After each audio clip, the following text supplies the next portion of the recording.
The Great Migration. During the industrial output in the North, caused by the World War I, began to fuel what became known as the Great Migration.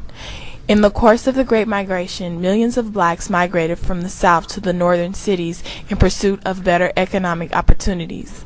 Because of the war, there were many job openings and high wages that drew thousands of African Americans to factories to produce war materials, which brought more African Americans north.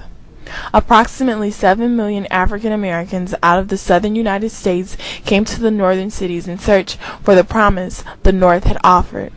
The key destinations of the Great Migration are as follows: New York, which had 200,000 African Americans move in there.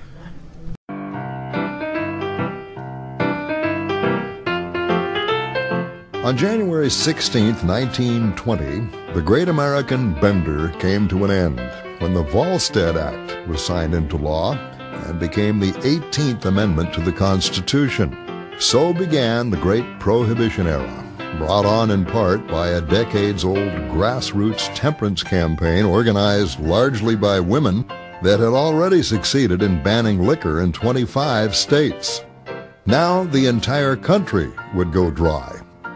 Everywhere, law enforcement officials set about enforcing prohibition by tracking down stills and stashes and disposing of them.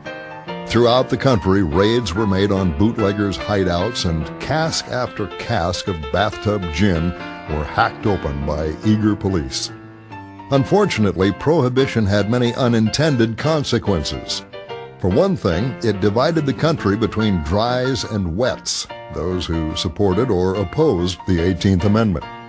For another, crime soared as people turned to bootleggers to obtain their liquor. Supplying alcohol to a thirsty populace soon became the province of organized criminal syndicates, led by some of the most notorious figures in American history. The problems with legislating morality soon became abundantly clear as underground drinking spots, speakeasies, flourished as millions of Americans evaded prohibition and continued to party like never before. The glamour of the speakeasies proved a powerful attraction, and later research showed that more people drank during the 1920s than before Prohibition. Alcohol-related deaths increased substantially. In New York City alone, 700 people died in 1927, as opposed to only 84 in 1920.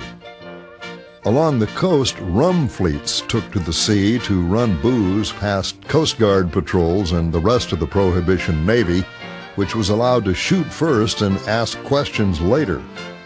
The bootleggers and organized syndicates armed themselves and operated sophisticated networks. Some, such as crime lord Al Capone, made tremendous fortunes during Prohibition. In one 3-year period, illegal alcohol sales topped $15 million. Around the nation, local district attorneys struggled with a glut of prohibition cases, which sometimes took up over 50% of their time. Law enforcement was costing the country millions. Franklin Roosevelt campaigned against prohibition during the 1932 election, and it was a stance that helped propel him to the White House.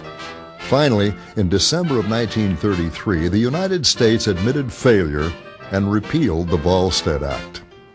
Prohibition, with all its lofty moral goals, had at last come to an end.